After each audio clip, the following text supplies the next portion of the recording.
ಎಲ್ರಿಗೂ ನಮಸ್ಕಾರ. Welcome back to my channel. ಇವತ್ತಿನ ವಿಡಿಯೋದಲ್ಲಿ ನಮ್ಮೂರಲ್ಲಿ ಹಬ್ಬ ಇತ್ತು. ಆ ವಿಡಿಯೋನ ಇಲ್ಲಿ ಶೇರ್ ಮಾಡ್ತಾ ಇದ್ದೀನಿ. ವಿಡಿಯೋನ ಎಲ್ಲೂ ಕೂಡ ಸ್ಕಿಪ್ ಮಾಡದೆ ಪೂರ್ತಿಯಾಗಿ ನೋಡಿ. ಅಕಸ್ಮಾತ್ ಈ ವಿಡಿಯೋ ಇಷ್ಟ ಆಯಿತು ಅಂತಂದರೆ ಪ್ಲೀಸ್ ಈ ವಿಡಿಯೋನ ಲೈಕ್ ಮಾಡಿ, ನಿಮ್ಮ ಫ್ರೆಂಡ್ಸ್ ಆ್ಯಂಡ್ ಫ್ಯಾಮಿಲಿಗೆಲ್ಲ ಈ ವಿಡಿಯೋನ ಶೇರ್ ಮಾಡಿ. ನಾರ್ಮಲ್ ಆಗಿ ಯುಗಾದಿ ಹಬ್ಬ ಆಗೋಕ್ಕೂ ಮುಂಚೆನೇ ಪ್ರತಿಯೊಂದು ಊರಲ್ಲೂ ಕೂಡ ಮಾರಿ ಹಬ್ಬನ ಮಾಡ್ತಾರೆ. ನಮ್ಮೂರಲ್ಲೂ ಅಷ್ಟೇ ಯುಗಾದಿ ಹಬ್ಬ ಇನ್ನೊಂದು ವಾರ ಇರೋ ಹಾಗೇ ಮಾರಿ ಹಬ್ಬನ ಮಾಡ್ತೀವಿ. ಭಾನುವಾರ, ಸೋಮವಾರ ಹಾಗೆ ಮಂಗಳವಾರ. ಭಾನುವಾರ ಸಿಹಿ ಊಟ ಇರುತ್ತೆ, ಅಂದರೆ ವೆಜ್ಜು ಊಟ ಇರುತ್ತೆ. ಭಾನುವಾರ ನೈಟು ಒಂದು 10:30ಇಂದ ಪೂಜೆ ಶುರುವಾದರೆ ಮೆರವಣಿಗೆ ಒಂದು 11 ಗಂಟೆ 11:30ಗೆ ಶುರುವಾಗುತ್ತೆ. ದೇವ್ರ ಕೊಳ ಇದೆ ಅಲ್ಲಿಂದ. ಅದಾದಮೇಲೆ ಇಡೀ ಊರಿಂದ ಮೆರವಣಿಗೆ ಮಾಡಿ ಮಾರಮ್ಮನ ದೇವಸ್ಥಾನಕ್ಕೆ ಹೋಗೋಷ್ಟೊತ್ತಿಗೆ ಬೆಳಿಗ್ಗೆ ಒಂದು 7:30 ಆಗಿರುತ್ತೆ. ಅದರಿಂದ ಬೆಳಿಗ್ಗೆ ಅಂದರೆ ಸಿಹಿ ಊಟದ ದಿನ ಪ್ರತಿ ವರ್ಷವೂ ಅಷ್ಟೇ ಜಾಮೂನನ್ನು ಮಾಡ್ತೀನಿ. ಹಾಗೆಯೇ ಜಾಮೂನನ್ನು ಮಾಡಿಟ್ಟು ಶನಿವಾರ ನೈಟೇ ದೇವ್ರ ಮನೆಯೆಲ್ಲನೂ ಕೂಡ ಕ್ಲೀನ್ ಮಾಡಿದ್ದೆ. ಇನ್ನು ಬೆಳಿಗ್ಗೆ ಎದ್ದು ಕೆಲಸ ಇರುತ್ತೆ, ಅವಾಗ ಕ್ಲೀನ್ ಮಾಡೋಕ್ಕಾಗಲ್ಲ ಅಂತ ಹೇಳಿಬಿಟ್ಟು ಶನಿವಾರ ಸಂಜೆನೇ ದೇವ್ರ ಮನೆಯೆಲ್ಲನೂ ಕೂಡ ಕ್ಲೀನ್ ಮಾಡಿ ದೀಪಗಳೆಲ್ಲನೂ ತೊಳೆದು ದೀಪನ ಹಚ್ಚಿದ್ದೆ.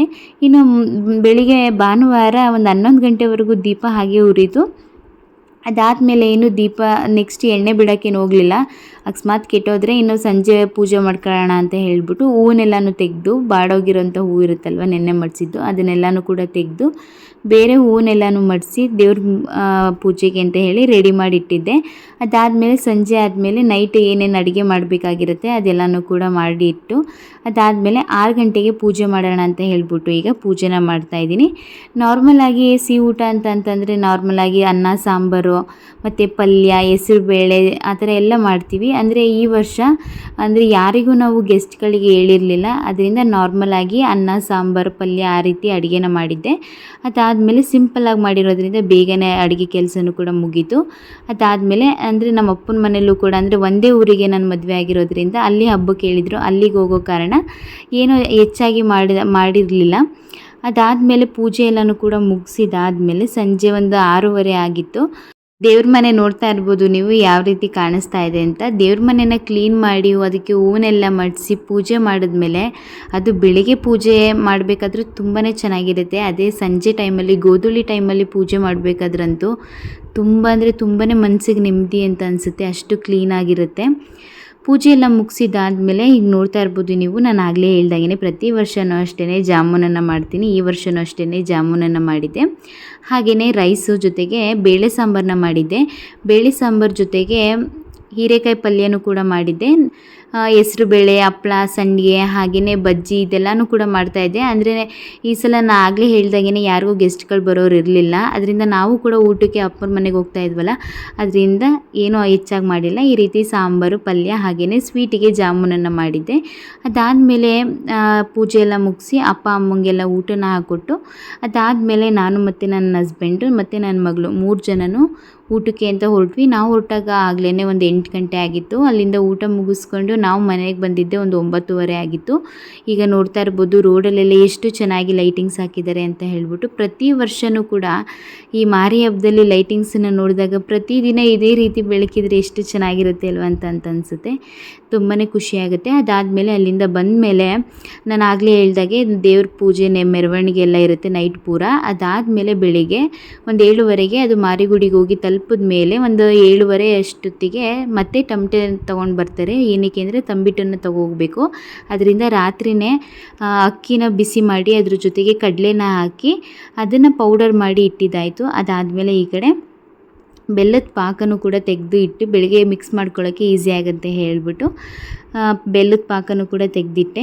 ಅದಾದಮೇಲೆ ಈಗ ನೋಡ್ತಾ ಇರ್ಬೋದು 3 ಗಂಟೆ 7 ನಿಮಿಷಕ್ಕೆ 3 ಗಂಟೆಗೆ ಅಲಾರಾಮ್ ಇಟ್ಟಿದ್ದೆ. ಅಂದರೆ ನಮ್ಮ ಮನೆ ಹತ್ರ ಮೆರವಣಿಗೆ ಬರೋಷ್ಟೊತ್ತಿಗೆ ಒಂದು 3:30 ಆಗಿರುತ್ತೆ. ಅದಾದಮೇಲೆ ದೇವ್ರ ಪೂಜೆಗೆ ಅಂತ ಹೇಳಿಬಿಟ್ಟು ಹೋಗಬೇಕು. ಅದಾದಮೇಲೆ ಎದ್ದು ಫ್ರೆಶ್ ಅಪ್ ಆಗಿ ಅದಾದಮೇಲೆ ಪೂಜೆಗೆಲ್ಲ ರೆಡಿ ಮಾಡಿಕೊಂಡು ಈಗ ನೋಡ್ತಾ ಇರ್ಬೋದು ದೇವರು ಎಷ್ಟು ಚೆನ್ನಾಗಿ ಕಾಣಿಸ್ತಾ ಇದೆ ಅಂತ.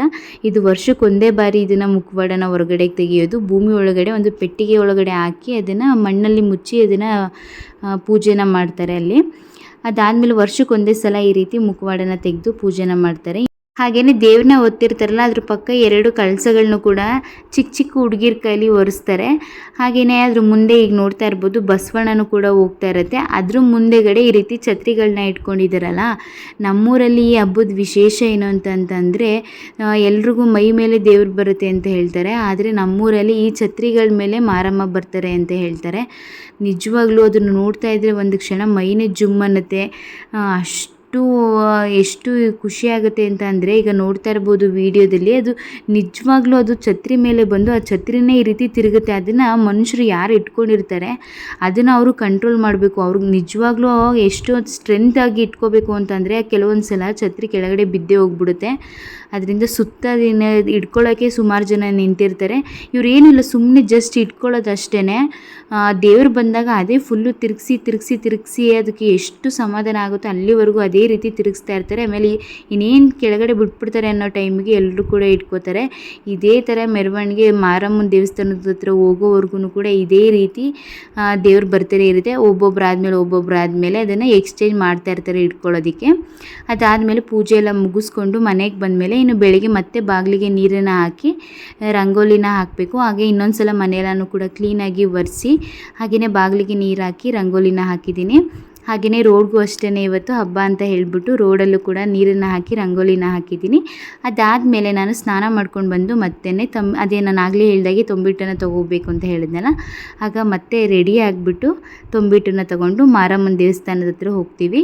ತಮಟೆ ಹೊಡ್ಕೊಂಡು ಬರ್ತಾರೆ. ಅದಾದಮೇಲೆ ಪ್ರತಿಯೊಂದು ಮನೇಲೂ ಕೂಡ ಅಷ್ಟೇ ಹೆಣ್ಮಕ್ಳೆಲ್ಲರೂ ಕೂಡ ತುಂಬ ಚೆನ್ನಾಗಿ ರೆಡಿ ಆಗಿಬಿಟ್ಟು ಈ ರೀತಿ ತೊಂಬಿಟ್ಟನ್ನು ತೊಗೊಂಡು ಹೋಗ್ತೀವಿ. ಅದಾದಮೇಲೆ ಸುತ್ತ ಈ ರೀತಿ ತೊಂಬಿಟ್ಟನ್ನು ಇಟ್ಬಿಟ್ಟು ಪೂಜೆನ ಶುರು ಮಾಡ್ತಾರೆ. ಫಸ್ಟ್ ನಾರ್ಮಲಾಗಿ ಎಲ್ರಿಗೂ ಗೊತ್ತಿರುತ್ತೆ ಯಾವ ರೀತಿ ಎಲ್ಲ ಪೂಜೆ ಮಾಡ್ತಾರೆ ಅಂತ. ಹೂವನ್ನೆಲ್ಲ ತೆಗೆದು ಹಾಗೆಯೇ ಕಾಯೆಲ್ಲನೂ ಹೊಡೆದು ಲಾಸ್ಟಿಗೆ ಒಂದೊಂದು ಓಳು ಕಾಯಿನೂ ಎತ್ತಿಟ್ಕೋತಾರೆ. ಹಾಗೆಯೇ ತಂಬಿಟ್ಟಿರುತ್ತಲ್ಲ ಅದನ್ನು ಕೂಡ ಅರ್ಧ ಮುರಿದು ಅಲ್ಲಿ ಟಮಟೆ ಹೊಡಿಯೋರು ಬಂದಿರುತ್ತಲ್ಲ ಅವರಿಗಾಗಿರ್ಬೋದು, ಮತ್ತು ಅಲ್ಲಿ ಪೂಜೆ ಮಾಡೋಕ್ಕೆ ಬಂದಿರುತ್ತಲ್ಲ ಅವರಿಗೆ ಎಲ್ಲರಿಗೂ ಕೂಡ ಅದನ್ನು ಹಂಚ್ತಾರೆ. ಅದಾದಮೇಲೆ ತಂಬಿಟ್ಟೆಲ್ಲನೂ ಕೂಡ ನೆಕ್ಸ್ಟು ಇದು ಸೋಮವಾರದ ದಿನದ್ದು.